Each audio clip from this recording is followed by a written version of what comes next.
Pribumi ditanya apa untungnya membatalkan nasab para habaib Alwi. Katanya orang-orang pribumi tidak bisa menjawabnya. Ini tidak benar. Banyak sekali orang-orang pribumi, bahkan pribumi yang masih awam sekalipun, sangat pintar, sangat pandai sekali menjawab apa untungnya membatalkan nasab para habaib Alwi.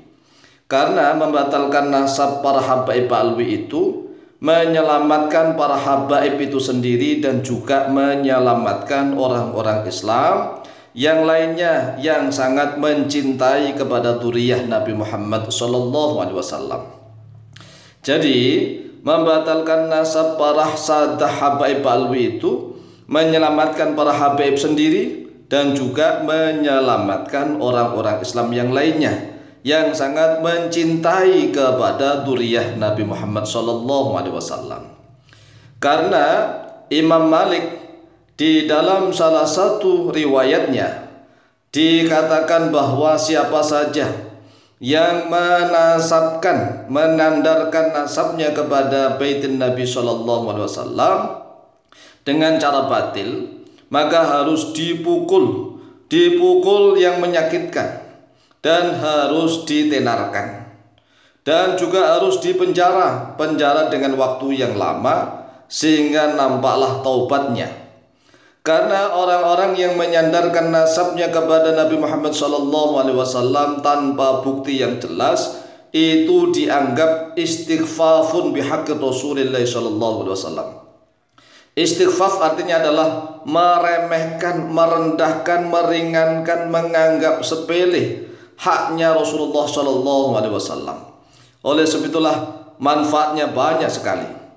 Keuntungannya membatalkan nasab para sadah habaib alwi itu banyak sekali. Yang pertama, menyelamatkan para habaib itu sendiri. Jangan sampai dia termasuk orang-orang yang kufur kepada nikmat Allah.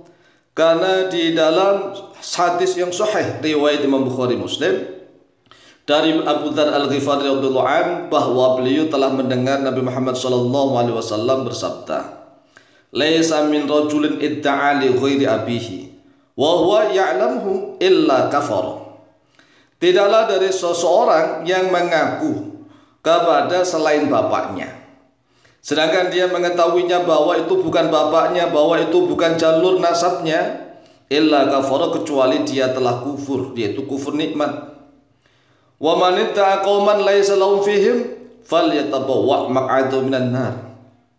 Dan siapapun yang mengaku-ngaku pada suatu kaum sedangkan dia itu tidak termasuk di dalam kaum tersebut, maka hendaklah dia menyiapkan tempat duduknya dari neraka. Ini adalah hadis sahih riwayat Imam Bukhari nomor hadis 4508 dan Imam Muslim nomor hadis 61. Sehingga kalau pribumi ditanya apa untungnya membatalkan nasab para sadah habaib alwi, maka untungnya banyak sekali.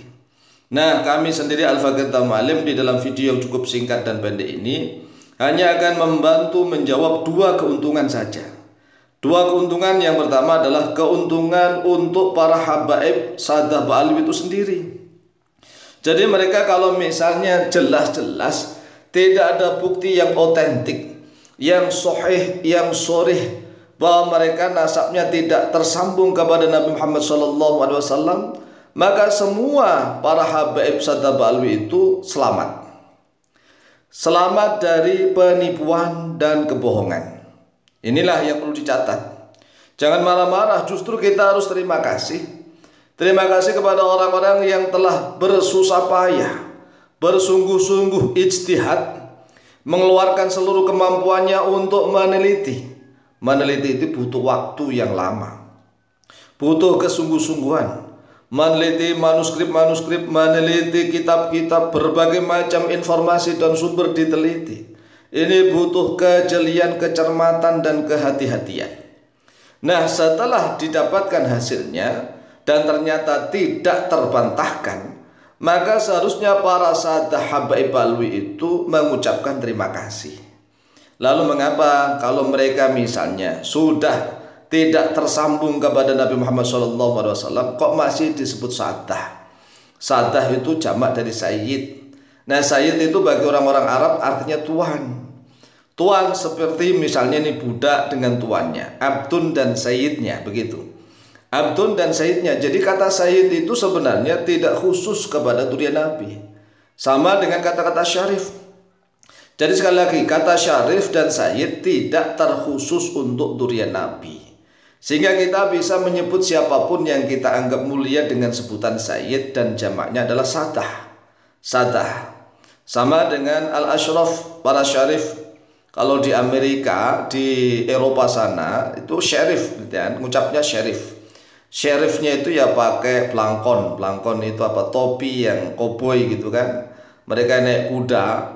Yang mengembala kuda di gurun itu kan para syarif-syarif. Ya, membawa pistol itu syarif. Itu syarif dari kata-kata syarif. Oleh sebab itu jangan heran ya dengan sebutan sayyid maupun syarif. Dan sebenarnya sekali lagi itu tidak khusus untuk duriah Nabi. Siapa saja orang bisa disebut sayyid kalau memang mulia, terutama budak dengan tuannya. Tuannya disebut sayyid. Nah, kalau misalnya ada orang yang mulia di dalam kaumnya disebut syarif, boleh-boleh. Jadi ini tidak terbatas begitu.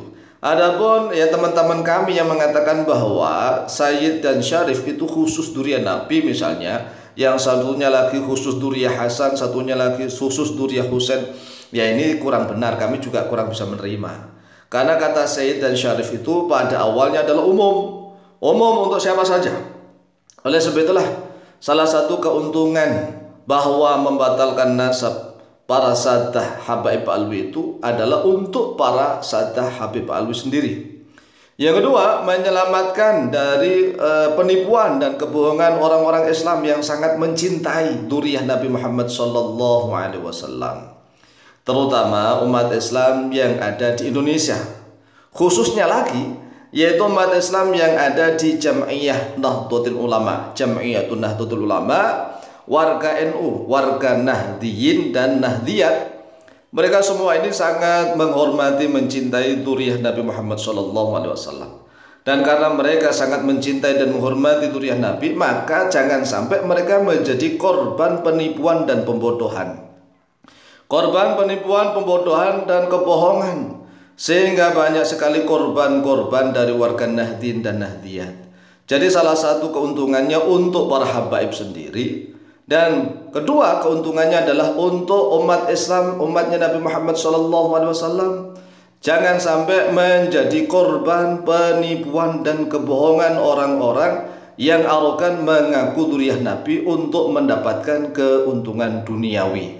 Untuk selebihnya silakan dijawab sendiri. Demikian, semoga manfaat, lebih dan kurangnya mohon maaf. Wallahu ta'ala a'lamu bishawab.